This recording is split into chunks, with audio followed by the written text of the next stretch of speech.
आप सभी मीठे मीठे प्यारे प्यारे बाबा के सच्चे और अच्छे बच्चों को ओम शांति।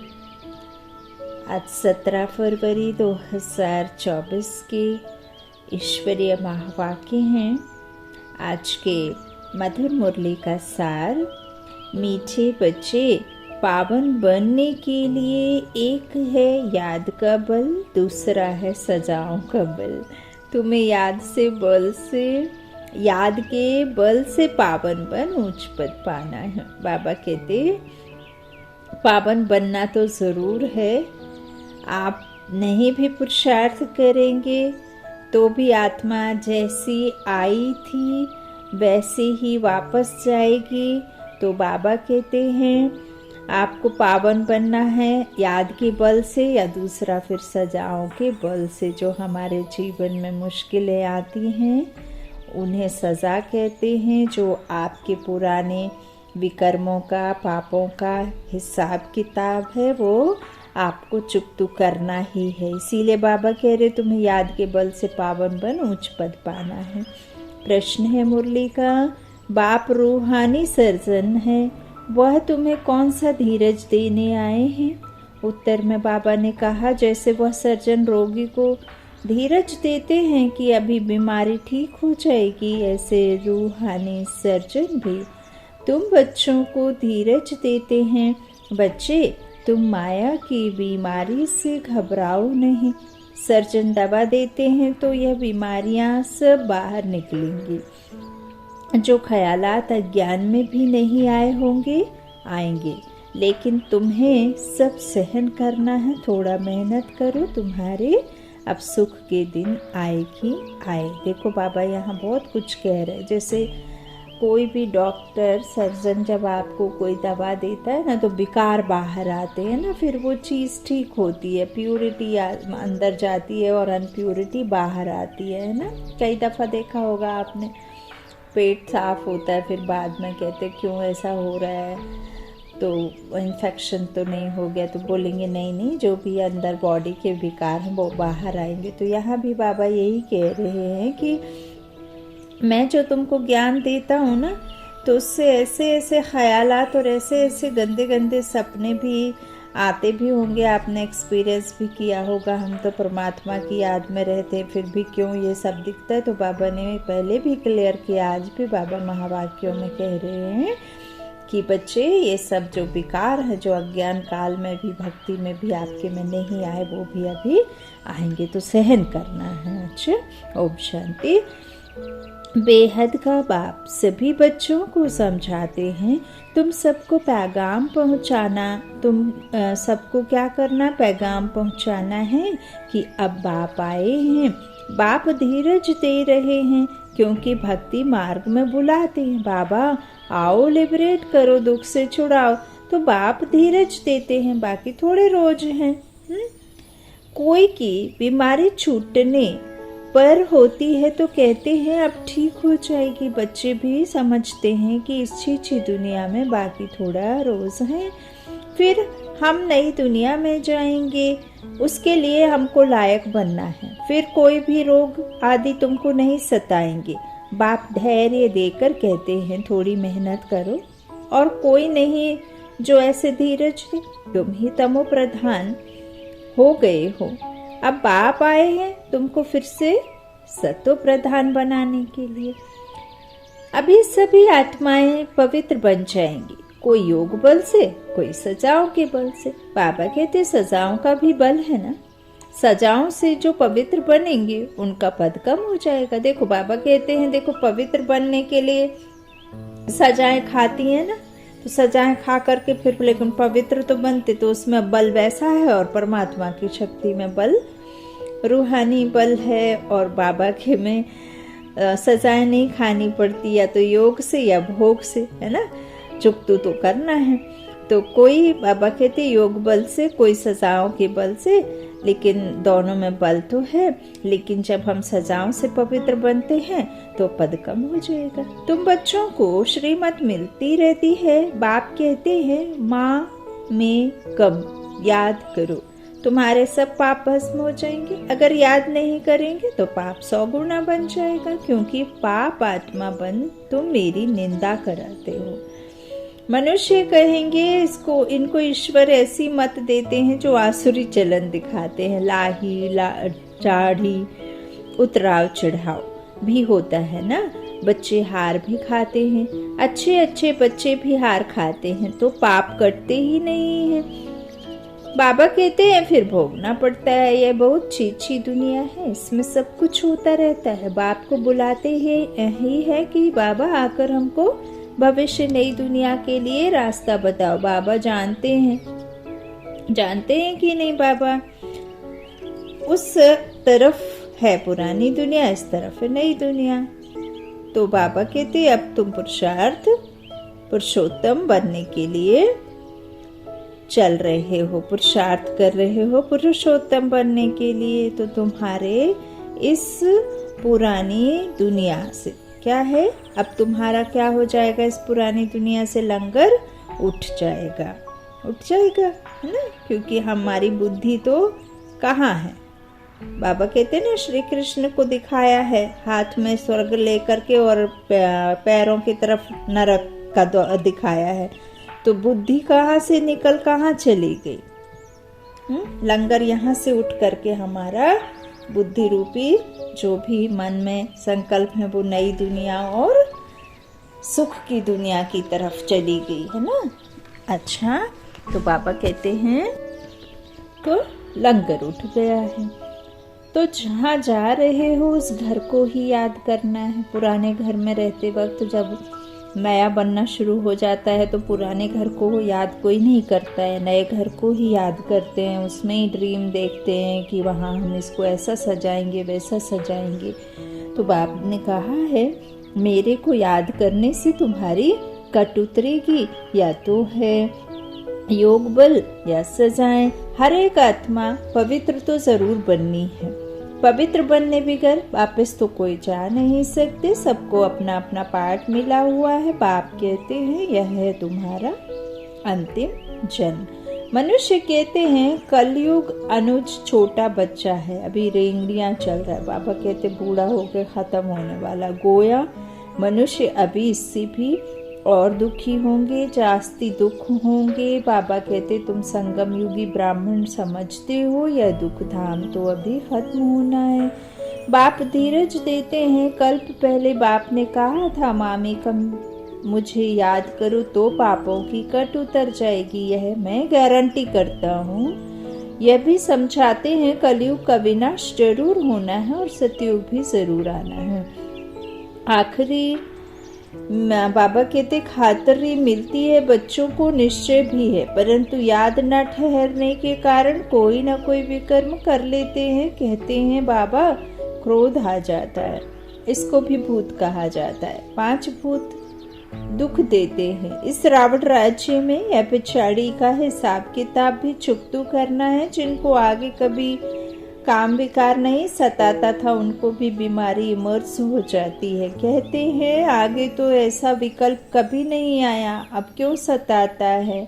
यह ज्ञान है ना, ज्ञान सारी बीमारी को बाहर निकालता है। भक्ति सारी बीमारी को नहीं निकालती है। यह है ही अशुद्ध विकारी दुनिया। 100% अशुद्धता है। 100% पतित से फिर 100% पावन होना है। 100% भ्रष्टाचारी से 100% पावन श्रेष्ठाचारी दुनिया बननी है। बाप कहते हैं मैं आया हूँ तुम बच्चों को शांति धाम सुख धाम ले चलने के लिए। तुम मुझे याद करो और सृष्टि चक्र को फिराओ। बाबा कहते कोई भी विकर्म नहीं करो। जो गुण इन देवताओं में हैं ऐसे गुण धारण करने हैं। बाबा चित्रों पर भी समझाते हैं। बाबा कहते चित्रों पर समझाओ। बाबा कोई तकलीफ नहीं देते हैं। कोई घरों में इविल सोल होती है तो आग लगा देती है, नुकसान करती है। इस समय मनुष्य ये सब इविल है ना। स्थूल में भी कर्म भोग होता है। आत्मा एक दो को दुख देती है शरीर द्वारा। शरीर नहीं है तो भी दुख देती है। बच्चों ने देखा है जिसको घोष्ट कहते हैं, वह सफ़ेद छाया मुआफिक देखने में आते हैं। देखो यहाँ बाबा कह रहे शरीर नहीं है तो भी क्या करती है, दुख देती है ना। घोष्ट को बाबा ने कहा, परंतु उनका कुछ ख्याल नहीं करना होता है। तुम जितना बाप को याद करेंगे उतना यह सब खत्म होते जाएंगे। यह भी हिसाब किताब है ना। बाबा कहते हैं, घर में बच्चियां कहती हैं हम पवित्र रहना चाहती हैं। यह आत्मा कहती है, और जिनमें ज्ञान नहीं है वह कहते पवित्र नहीं बनो। फिर झगड़ा हो पड़ता है ना। कहते वंश कैसे आगे चलेगा, ये नहीं करोगी तो क्या करोगी, ना जाने क्या क्या। बाबा कहते ओ बाबा, तो कितना हंगामा होता है। अब तुम पवित्र आत्मा बन रहे हो, वह है अपवित्र तो दुख देते हैं तो आत्मा ना। उनको कहा जाता है ईविल आत्मा। शरीर से भी तो बिगर, बाबा कहते शरीर से भी तो बिगर शरीर भी दुख देते हैं। ज्ञान तो सहज है, स्वदर्शन चक्रधारी बनना है, बाकी मुख्य है पवित्रता की बात। इसके लिए बाप को खुशी से याद करना है। रावण को ईविल कहेंगे ना। इस समय यह दुनिया है ही ईविल।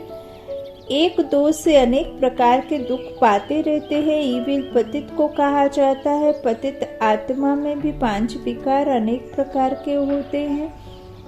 कोई में विकार की आदत, कोई में क्रोध की आदत, कोई में तंग करने की आदत, कोई में नुकसान करने की आदत होती है। कोई में विकार की आदत होगी तो विकार ना मिलने कारण क्रोध में आकर बहुत मारते भी है ना। तो यह दुनिया ही ऐसी है।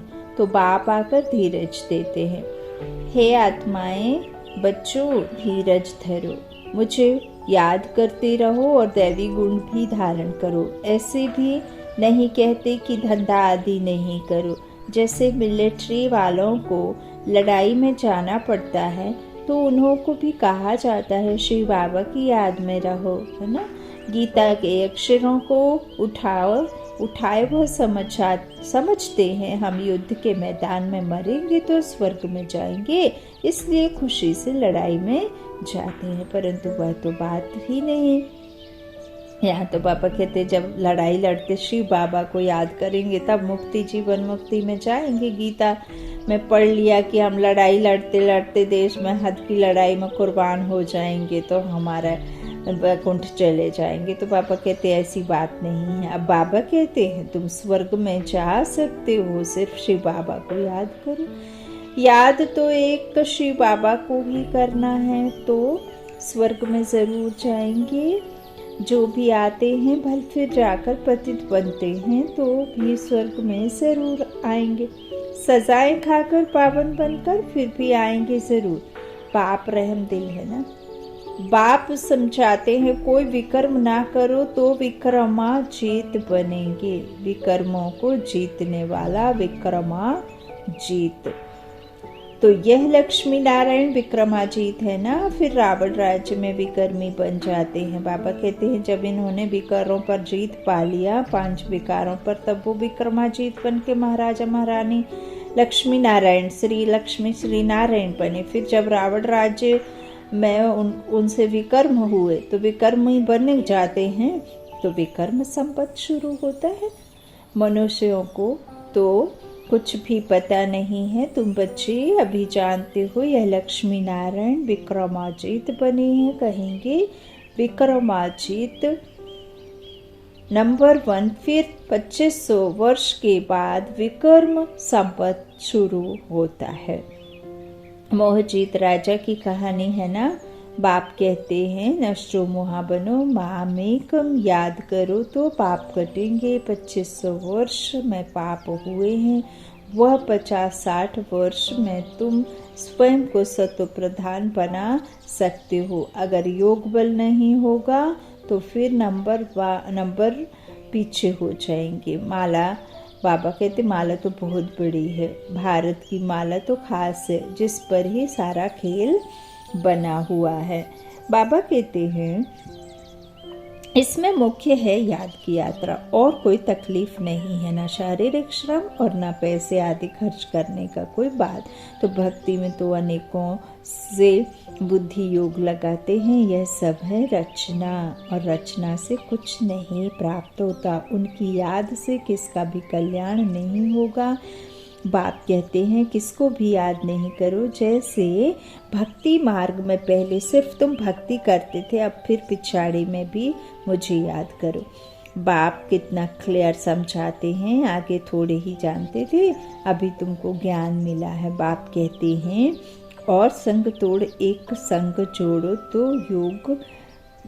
तो योग क्या होगा, याद रहेगी। योग अग्नि से तुम्हारे पाप भस्म हो जाएंगे। पाप तो बहुत करते आए हो, बाबा कहते हैं काम कटारी चलाते हो, एक दो को आदि मध्यंत दुख देते हो, देते आए हो। मूल बात है काम कटारी की, यह भी ड्रामा है ना। ऐसे नहीं कहेंगे ऐसा ड्रामा क्यों बना, यह तो अनादि खेल है, इसमें मेरा भी पार्ट है। ड्रामा कब बना है, कब पूरा होगा, यह भी नहीं कह सकते। यह तो आत्मा में पार्ट भरा हुआ है। आत्मा की जो प्लेट है वह कब घिसती नहीं है। आत्मा अविनाशी है, उसमें पार्ट भी अविनाशी है, ड्रामा भी अविनाशी कहा जाता है। बाप जो पुनर्जन्म में नहीं आते हैं वो ही आकर सब राज समझाते हैं। सृष्टि के आदि मध्य अंत का राज कोई भी समझा नहीं सकते। बाबा कहते हैं सृष्टि के आदि मध्य अंत का राज कोई भी नहीं समझा सकते, ना बाप का ऑक्यूपेशन ना आत्मा का, कुछ भी नहीं जानते। यह सृष्टि का चक्र फिरता ही रहता है, साइकिल के व्हील की माफी। अब पुरुषोत्तम संगम युग है, जब सब मनुष्य मात्र उत्तम पुरुष बन जाते हैं। शांति धाम में सब आत्माएं पवित्र उत्तम बन जाती हैं। शांति धाम पावन है ना, नई दुनिया है पवित्र, नई दुनिया भी पवित्र है, वहाँ शांति तो है ही, फिर शरीर मिलने से पाठ बजाते हैं। यह हम जानते हैं, हर एक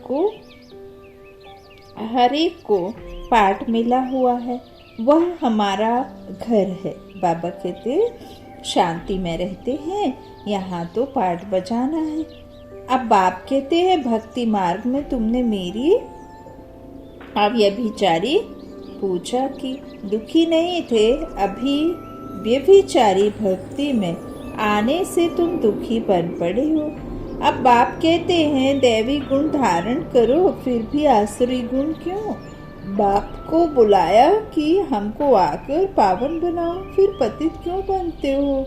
उसमें भी एक खास काम को जरूर जीतना है तो तुम जगत जीत बनेंगे। मनुष्य तो भगवान के लिए कह देते हैं आप ही पूजे आप ही पुजारी, गोया उनको नीचे ले आते हैं। ऐसे पाप करते करते महाविकारी दुनिया बन जाती है। गरुड़ पुराण में भी रौरव नर्क कहते हैं, जहाँ बिच्छू टिंडन सब काटते रहते हैं। शास्त्रों में क्या क्या बैठ दिखाया है यह भी बाप ने समझाया है। यह शास्त्रादि सब भक्ति मार्ग के हैं, इसमें कोई भी मेरे साथ नहीं मिलते हैं और ही तमो प्रधान बन पड़े हैं, इसलिए मुझे बुलाते हैं कि आकर पावन बनाओ तो पतित ठहरे ना। मनुष्य तो कुछ भी समझते नहीं है, जो निश्चय बुद्धि है वह तो विजयी हो जाते हैं, बाकी संशय बुद्धि विंशंती हो जाते तो रावण पर विजय पाकर राम राज्य में आ जाते हैं, जो निश्चय बुद्धि होते हैं। बाप कहते हैं काम पर जीत पाओ, इस पर ही हंगामा होता है। गाते हैं अमृत छोड़ विष क्यों खाते हो।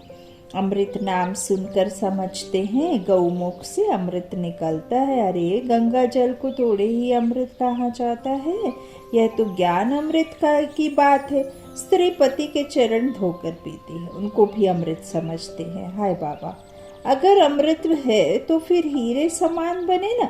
यह तो बाप ज्ञान देते हैं जिससे तुम हीरे जैसा बनते हो। पानी का नाम कितना बाला कर दिया है। तुम ज्ञान अमृत पिलाते हो, वह पानी पिलाते हैं। तुम ब्राह्मणों का किसको भी पता नहीं है ना। झोला टांग के पूजा पाठ करने वाले ब्राह्मणों को ब्राह्मण कहते हैं। और बाबा कहते हैं मेरे जो बच्चे हैं 5 पांडव गाए हुए हैं, वो 5 विकारों की जंग को निकाल, आत्मा पर किसी भी प्रकार की उस विकार की छाया न रहे। उससे फिर बाबा ने ब्राह्मण कहा। फिर लोग कई समझते हैं कि पहनना ओढ़ना सात्विक भोजन करना यही ब्राह्मणपना है, जबकि बाबा कहते हैं काम क्रोध मोह लोभ अहंकार टच न करे आत्मा को, वो है सच्चे ब्राह्मण वैष्णव। अच्छा, तो बाबा कहते वो ब्राह्मण थोड़े ही जानते हैं ना, तो उनको तो कैसे पता चलेगा। तो वह बाबा कहते किसको भी पता नहीं। कौरव पांडव कहते हैं, परंतु पांडवों को ब्राह्मण थोड़े ही समझते हैं। गीता में ऐसे अक्षर है नहीं जो पांडवों को ब्राह्मण समझे। बाप बैठ सब शास्त्रों का सार समझाते हैं। बच्चों को कहते हैं शास्त्रों में जो कुछ पढ़ा है और जो कुछ भी सुनाता हूँ उसको जज करो। तुम जानते हो आगे हम जो सुनते थे वह रॉन्ग था, अब राइट सुनते हैं। बाप ने समझाया है तुम सब सीताएं अथवा भक्तियाँ हो, भक्ति का फल देने वाला है राम। भगवान कहते हैं मैं आता हूँ फल देने। तुम जानते हो हम स्वर्ग में अपार सुख भोगते हैं, उस समय बाकी सब शांति धाम में रहते हैं। शांति को बाबा कहते शांति तो मिलती है ना, वहाँ विश्व में सुख शांति पवित्रता सब कुछ है। तुम समझाते हो जबकि विश्व में एक धर्म था तब ही शांति थी, फिर भी समझते नहीं है। ठहरता कोई मुश्किल है, पिछाड़ी में बहुत आएंगे जाएंगे कहाँ, यह एक ही हट्टी है। जैसे दुकानदार की चीज़ अच्छी होती है तो दाम एक होता है ना, वो बार्गेनिंग नहीं करते। तो यह तो शिव बाबा की हड्डी है, वो है निराकार। ब्रह्मा भी जरूर चाहिए। तुम कहलाते हो ब्रह्मा कुमार कुमारियाँ, शिव कुमारियाँ तो नहीं कहला सकते हो। ब्राह्मण भी जरूर चाहिए। ब्राह्मण बनने दीगर देवता कैसे बनेंगे। अच्छा, मीठे मीठे सीखी लधे बच्चों प्रति माता पिता बाप दादा का लाड प्यार और गुड मॉर्निंग। रूहानी बाप की रूहानी बच्चों को नमस्ते। हम रूहानी बच्चों की रूहानी माता पिता बाप दादा को लाड प्यार और गुड मॉर्निंग। शुक्रिया बाबा, शुक्रिया। धारणा के लिए मुख्य सार। पहला बाबा ने कहा देवताओं जैसे गुण स्वयं में धारण करने हैं। अंदर जो भी इविल संस्कार है, क्रोध आदि की आदत है, उसे छोड़ना है। विक्रमाजीत बनना है, इसलिए अब कोई भी विकर्म नहीं करना है जो तुम्हारे अकल्याण करे। दूसरा है हीरे समान श्रेष्ठ बनने के लिए ज्ञान अमृत पीना और पिलाना है। काम विकार पर संपूर्ण विजय पानी है। स्वयं को सतो प्रधान बनाना है। याद के बल से सब पुराने हिसाब किताब चुकतू करने हैं। वरदान है वरदानी बाप का परम धाम में ले चलो बुद्धि को और बैठ जाओ परमात्मा के पास में। पहले सूक्ष्म वतन से ब्रह्मा बाप को ले लो और चले जाओ वहाँ आत्मा में बैठ जाओ। परमात्मा के लब में लीन होकर के बाबा हमें वरदानों से भरपूर कर रहे हैं, आत्मा को शक्तिशाली बना रहे हैं। ऐसे अनुभव करते हुए वरदान को हम अपने में समाहित करेंगे। बाबा का वरदान है बुद्धि को मेरेपन के फेरे से निकाल, उलझनों से मुक्त रहने वाले न्यारे ट्रस्टी भाव। जब बुद्धि कहाँ भी उलझन में आती है तो समझ लो जरूर कोई ना कोई मेरापन है। जहाँ मेरा आया वहाँ बुद्धि का फेरा हुआ। गृहस्थी बनकर सोचने से गड़बड़ होती है, इसलिए बिल्कुल न्यारे और ट्रस्टी बन जाओ। ये मेरापन, मेरा नाम खराब होगा, मेरी ग्लानि होगी, यह सोचना ही उलझना है। फिर जितना सुलझाने की कोशिश करेंगे उतना उलझते जाएंगे। इसलिए ट्रस्टी बन इन उलझनों से मुक्त हो जाओ। भगवान के बच्चे कभी उलझनों में नहीं आ सकते। हर कर्म को कर्तव्य और हर कर्म को खुद को आत्मा निश्चय करके करना। हर एक का ड्रामा का पार्ट जो भी है वो एक्यूरेट है। जिसको जो ड्रामा में पार्ट मिला है वो वैसा ही चलेगा। और आप ट्रस्टी, चाहे घर में लौकिक बच्चे हैं, पति हैं, सबको उस परमात्मा को संभाल करने के लिए दे दें, क्योंकि वही संभालता है। हम क्या संभालेंगे भला, जिसके बच्चे वो जाने, है ना। आप तो मात्र निमित्त बन करके कर्तव्य कर रहे हो, कर्म कर रहे हो जो जिसका पार्ट है। अच्छे स्लोगन है, बड़े बाप के बच्चे हो, इसलिए ना तो छोटी दिल करो और ना छोटी बातों में घबराओ। बड़े बाप के बच्चे हो ना, इसलिए छोटी बात से छोटा दिल भी मत करो और छोटी बातों से घबराओ भी नहीं। अच्छा, ओम शांति।